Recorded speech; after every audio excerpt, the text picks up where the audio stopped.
Which rule sounds stupid, but actually makes a lot of sense. During community service, we would have to go up to this small mountain town in a convoy behind our professor. He would have one of us drive and the passenger would have a walkie-talkie. He would do check-ins every half hour. You couldn't pass him in the convoy, and he would announce every single time a car was coming from the other direction while on the mountain. It seemed really stupid at first, but when we were heading back down, we realized just how small the road was and how fast some of these other drivers were going. He was literally putting his car and pretty much his life in front of us to make sure if anyone would get hit head on or roll off the side of the mountain it would be him and not us. Crossing your arms and feet on a water slide. I decided last summer to hold my nose while going down the slide, and figured I'm a grown butt man, I'll hold my nose if I want to. I bet I looked real cool punching myself in the eye. Once on one of those super tall ones where it's just a straight drop down, my legs accidentally uncrossed, and that's when I found out they make you do that so you don't get pool water all up in your vagina. No recording devices, cell phones even in your pocket on roller coaster. I used to work at Busch Gardens and guests would get so peeved that we would ask them about phones in pockets and kick them off the ride if they didn't put their phone in the cubbies. But it's because when a phone camera that you're holding to record your epic ride gets dropped or falls out of your pocket, it has a high possibility of hitting someone, and guests have gotten seriously injured from it, and could even die. Plus as an employee it's a huge safety violation, and if I let you take it once I see it, I could get fired. The mattress tag, that which everyone thinks says do not remove under penalty of law. It actually says do not remove before consumer under penalty of law, or words to that effect. At one time recycle mattresses were a thing. Companies would take old mattresses, remove the ticking and uppermost layer of batting, recover it and sell it. Unscrupulous companies would sell them as new, and the practice helped the spread of bedbugs. At first, new mattresses were to have a white tag and recycled mattresses had a yellow tag. Eventually recycled mattresses were banned and most thrift charity stores won't take them, leaving only private sales as the only way to obtain a used, but not recycled, mattress.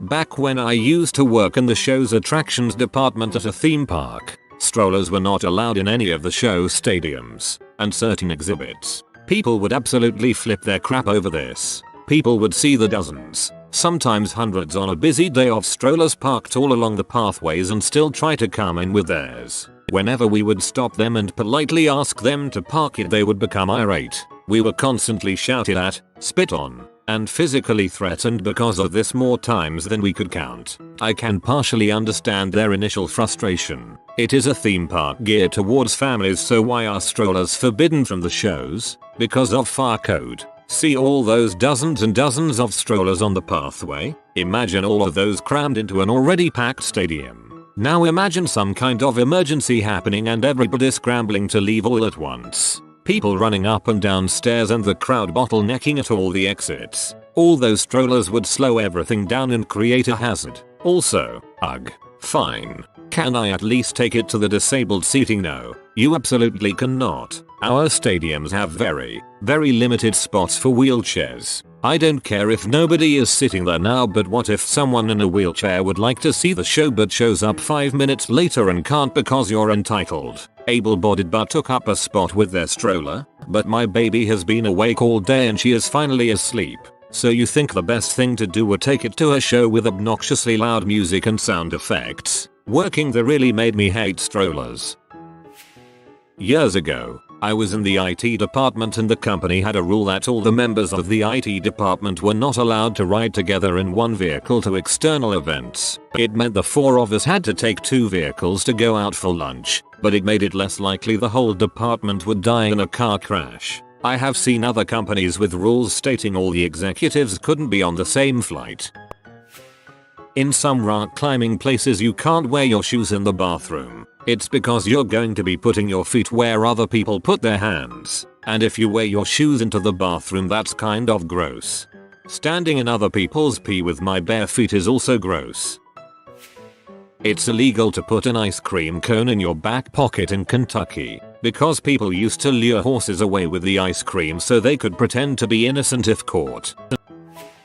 No dogs on trails. If you're at a park or trail with a no dogs sign, please obey it. It's because dogs are scent animals. No matter what they do, they leave a scent for days. Sensitive wildlife will not come around if they smell a predator dog. Some will even abandon the area permanently. If you see no dog signs, there is likely sensitive endangered wildlife in the area. They must use that area as a home. So please respect the signs. They're there for a reason.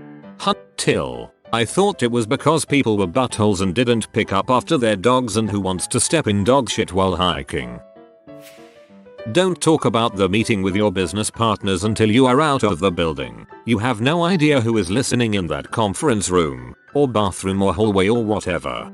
Adjusts be webcam. What meeting?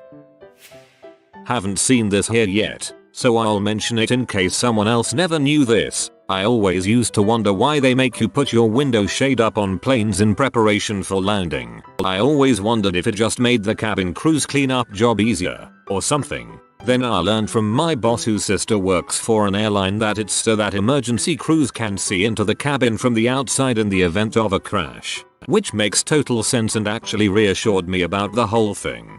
Also lets you look out for flames, smoke, or any other hazard that may impede evacuation. If a court sentences you to death, you're not allowed to have your organs donated after you're executed, but you're allowed to have them donated if you die in prison before your execution, as a result of suicide or natural causes. This might seem like a stupid and arbitrary case of bureaucracy, but if the state was allowed to harvest your organs after having you executed, then it would make them unfairly biased in your sentencing, since they'll be able to profit from your death. Now, if only the same logic applied to prison labor. One of my first jobs was working in a supermarket. We were trained that if anyone young looking wanted to buy alcohol, we had to aid them. Fair enough. But suppose that same person comes back on another day, and you recognize them from last time and remember that they're of legal age. Doesn't matter. Still need to ask for it. Every time. Why? Because if another customer sees a young looking person get served alcohol, without even being asked for it, they might report it to the police. The police will then shut the store down for the day while they review all the CCTV footage and interview everyone on the staff. By the time they establish that the customer was not underage, the store will have lost at least a day's takings, and gained a reputation as a place that sells booze to kids. Not to mention that you'll have been fired by this point. The Monopoly rules. If you play by the actual rules, no money in free parking for example, the game goes way faster because you're not bombarding the game with a random unnecessary influx of $$ all the time. Also, if someone lands on an unowned property and doesn't want to buy it, it is supposed to go up for auction to the other players. We never did that when we were kids. Using turn signals even if there are no other cars around. If everyone was always aware of every car that was around them or who may need to know where you're turning, like someone making a perpendicular turn ahead that would appreciate knowing you're not driving forwards, then we wouldn't need turn signals at all. Even if you don't think anyone is around, that scooter in your blind spot would probably appreciate a heads up. More importantly, it keeps you in the habit of doing it. I used to work in a fairly dangerous factory built in the 1950s. It's still operational today. I was around a lot of insanely long belts and rollers, moving maybe 120 revolutions per minute. Belt was at least 180 yards long, but the only bit of advice I got on my first day was, don't put your finger where you wouldn't put your dong. My first thought was, is that it? Surely I will have some sort of safety training or at least shown where was dangerous and what not to do, but nope. Still have all my finger toes limbs etc though. Had a guy come in to do a paint demo at the store I was working at, and he was telling us about a corporate rule that states they could not carry any paint in the back of the car. One of their employees had a 5-gallon paint bucket in the rear seat and was in an accident. The bucket took his head off. The bucket took his head off. That is not the way I expected that sentence to end. Every single time you see a warning label that is absolutely ludicrous, you know the reason why it's there is because someone in the past actually did that thing. They put the label there not because they give a crap about people who are stupid enough to do that thing. It's because they want to avoid another lawsuit. This is why so many medications have lists of ridiculous side effects about 14 miles long. They are legally obliged to include every observed side effect, even if it was seen literally once in a single case from 8 years earlier. My teacher had a rule of absolutely no sleeping in his class. He was a pretty reasonable guy, so I found it odd that he was so strict on this. He comes to tell us that one time a student looked like they were sleeping on their desk, but they had actually passed out from giving blood and had to go to the hospital. Had he let her sleep all the way through the class, she may have had some severe damage done. I just check on them to see if they're okay. You've just given me a new fear. In Canada, you can sell prostitution but not buy it. Sounds weird at first until you realize it protects the prostitutes from abuse while keeping it illegal. Sperm banks will not take sperm from a man who didn't graduate college. I used to think it was so asinine to seemingly say only smart people make smart babies. But it dawned on me one day that it may actually be tough to market sperm from a guy with less ideal attributes. You probably wouldn't get a woman to accept a sperm deposit from a guy named Jack who never went to college, but did get Employee of the Month at Starbucks twice in the same year. I work at a mill, and we have a no guns on site policy. That includes in your vehicle. So all the guys that go hunting, which is most of them, can't just have their rifles in their trucks and head out to hunt immediately after work. I always thought it was pretty stupid if the gun's in the car. It's clearly not in the mill shooting people, after all. Then someone explained the reasoning once during an annual training class. If your boss fires you and you're pee, a walk to your car is a lot shorter than the drive home. If the gun's there, maybe you do something stupid. If the gun's at home, many people live over half an hour away from the mill. The drive home will probably be enough to give you time to cool off and realize what a bad idea it would be to drive back with your gun and shoot your former boss. In Moscow, you can get fined for having a dirty car. Though aesthetics are obviously a reason for having this law, it's mainly to do with helping the police identify vehicles. It's illegal to throw away a refrigerator with the door still attached. Psychos would put cats and dogs in there and they'd suffocate. If I remember correctly, the first script of Back to the Future was using a refrigerator instead of a DeLorean. They changed it because of this. Current face mask penalty in the NFL. It used to be that if the grab of the face mask was determined to be unintentional, it was a 5-yard penalty, and it was intentional, it would be 15 yards. Now it's a 15-yard penalty regardless of intent. Sounds dumb to punish someone the same for doing something accidental, but it makes it so that players are much more aware of how close to the face mask they are. If you grab that thing and turn, that can be really dangerous. First play of the first game I ever played in, I sacked the QB as he rolled out and got my finger in the corner of his face mask. I pulled it out quickly, breaking it in the process. I tried to look casual about it. The ref didn't see it, but I glanced over at the sidelines and my coach was staring at me with rage in his eyes. I got 2 more plays and then sat out the next 3 games. I hear many complaints from motorcyclists about helmet laws, but the reality of the helmet law is that it helps curb motorcycle theft. When one is not wearing a helmet, they are likely to be pulled over. If they're pulled over on a stolen motorcycle, they're busted. Most people won't carry around a helmet as they look for a motorcycle to steal. When motorcycle helmet laws were first enacted, maybe enforced, in the 70s, my counterculture uncle rebelled. He glued black shag carpet to the outside of his helmet. Apparently, it got the result he was looking for, but he could only do it in town. The drag of shag carpet at highway speeds is pretty intense. If 2 members of the same family work in merchant navy, they are strictly not permitted to serve in the same ship. The reason for this being that in an event of a catastrophe or a shipwreck, the family shouldn't end up losing on 2 earning members, which actually makes a lot of sense. All the rules at a casino, both employee and player rules, it's mostly to prevent cheating, and everything done is because it prevents a form of cheating that has happened. Examples and explanations: 1 hand on the cards, subbing in another card or marking 1. Dealer can't turn away from game to watch the tray. All bets and cards dice. Both dice must hit back wall to prevent sliding the dice, as well as the tiny amount of dice control that's realistic. Note, we prefer them to both hit, but really any reasonable attempt is sufficient. etc. since no one's posting half the rules at my job. An example is labeling footage that comes in 180,528 year month day. It sounds stupid, and a lot of people think whatever, it's just the date. They know the shoot day, but when I have footage come in on 171,203 and the next batch comes in 180,103, they will be numeric. But if you go 120,317 and then 010318, the 010318 will go to the top and make everything out of order. I mainly just wanted to complain about it.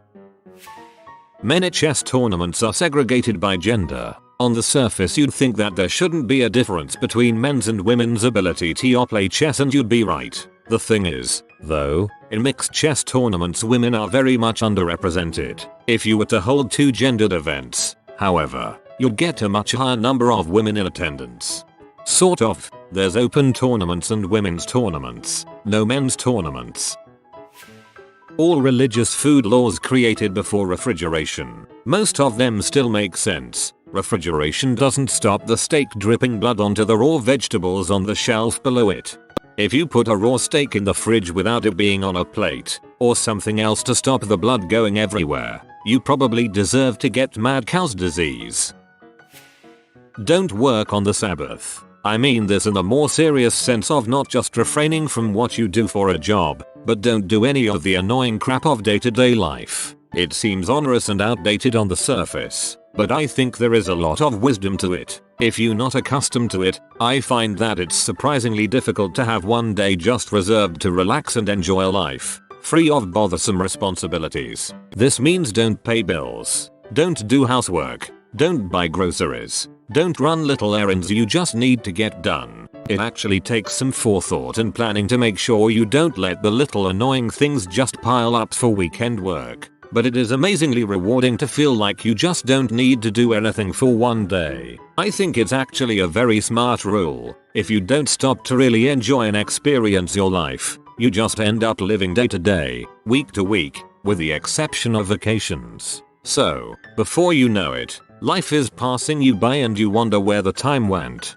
This way you get a little vacation every single week. I don't work, I don't drive a car, I don't freaking ride in a car, I don't handle money, I don't turn on the oven, and I sure as crap don't freaking roll. Once I was at a theme park and an employee said to me, "Don't lick the mirrors, they smell like lemons but don't taste of them." I wanna hear the story of that. No cut-off denim shorts or t-shirts in the swimming pool. I used to think this was the stupidest rule there was back when I was young. Who are they to dictate your fashion choices while swimming? Some people are self-conscious. Leave them alone. Then I got a job doing pool maintenance. Cotton sucks up chlorine like you wouldn't believe. Every morning I had to test chlorine levels with chemical mixtures. And every single morning, the day after idiots ignore the clothing rules, the chlorine had bottomed out. The point of the chlorine is to kill microbes that can make you sick. Basically, if you don't want diseases in the swimming pool water, follow that rule. I used to be a flight attendant, so many rules seem stupid but make sense in certain situations. For example, people are always they have to put their phone, computer etc away for takeoff and landing, but the fact is those are the most dangerous parts of the flight. I personally discovered why they want them stored when on takeoff. One day we hit some weird weather that caused extreme turbulence. Anything that wasn't stored went flying. Shoes, phones, books, computers, etc. So not only did people's property get fricked up, but it hit other people and caused injuries. It was insane and completely unexpected by flight crew. Just put your crap away. Flying is dangerous and it's amazing we managed to complete millions of flights a year with so few injuries, deaths. Also, as a flight attendant not only could I be fired, but I could be fined tens of thousands of dollars personally if I let you ignore the rules. So just don't. No hard candy at school. I had a second grade student who choked on a heart-shaped hard candy in class. It lodged in his airway. After he got up trying to eat it, I did the Heimlich maneuver and dislodged it a bit. With each thrust he spurted out a stream of blood because the candy cut his airway. Had the most responsible student run for help, got him a rolling chair and pushed him to the nurse's office. She was not there. Thankfully the school secretary showed up and she called 911. Thankfully the local ambulance service was in town, having just come back from the closest hospital, which is 50 miles away. Thankful the candy softened enough on the ride to the hospital enough that the boy survived. Called his guardian that evening and she was so appreciative that he had not choked on the candy on his bus ride home, or our home alone. So, no hard candy in my classroom ever.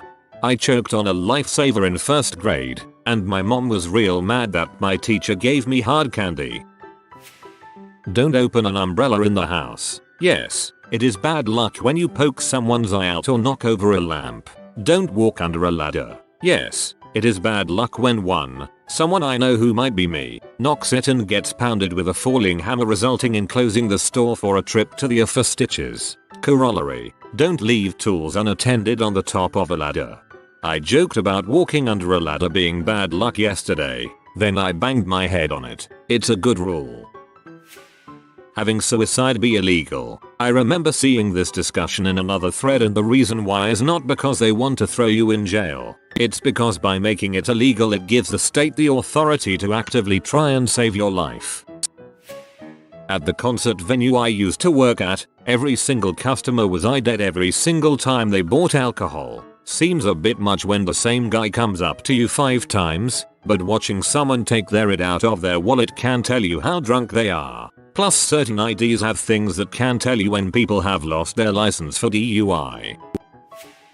Driver window and front passenger window shouldn't be tinted too dark. Illegal to tint at all in some states. Makes perfect sense so I can see what the other driver is doing and know whether to avoid him/her. I've seen other drivers text, eat, do makeup, open a freaking Amazon package while driving. I realize that there's the underlying problem of texting or being distracted while driving, too, and I nope the frick away from them. One time, I almost got hit by a BMW because he was texting and I could barely see inside his freaking limo tint or however dark it was. Thankfully the other lane was opened up because if I slammed on my brakes, the car behind me would have rear-ended me. Also tailgating sucks. Highly unpopular opinion, but front passenger and driver window should never, ever be allowed to go darker than 50%. I think a lot of it has to do with cops being able to see what you're doing and during traffic stops for officer safety. The whole "you're allowed to turn right at a red stoplight if the way is clear" thing used to seem very stupid to me, because why would you let people drive when there's a red light? Municipalities are testing it a lot more here now, and it's been really good at preventing traffic jams.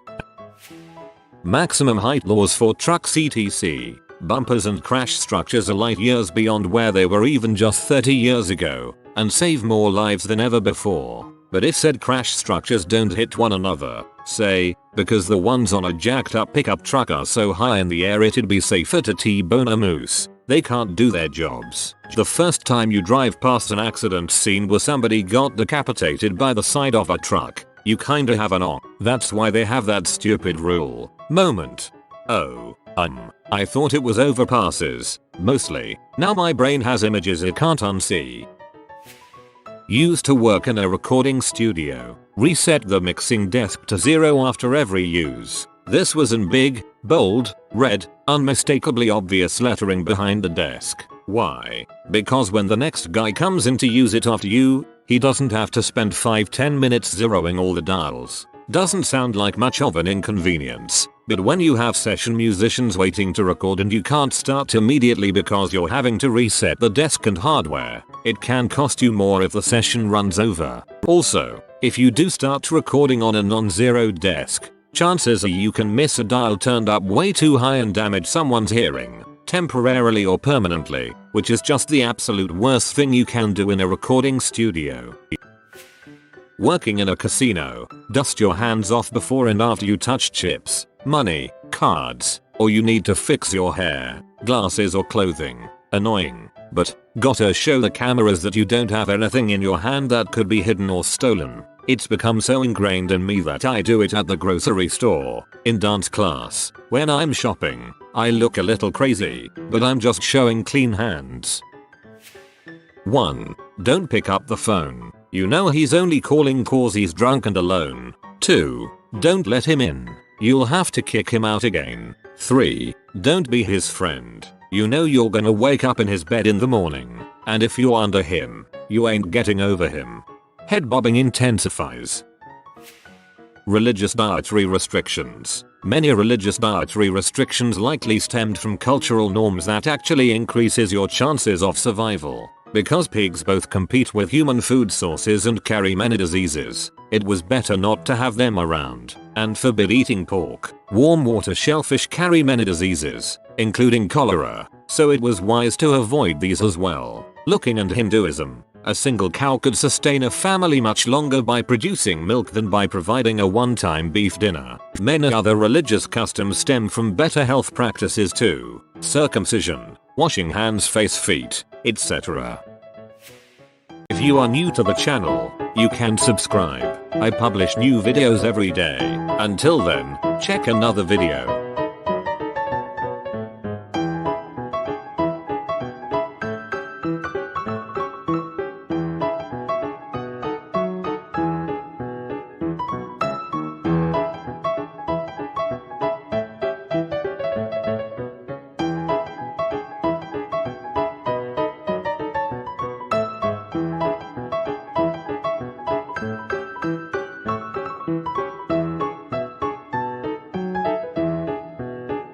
Bye for now.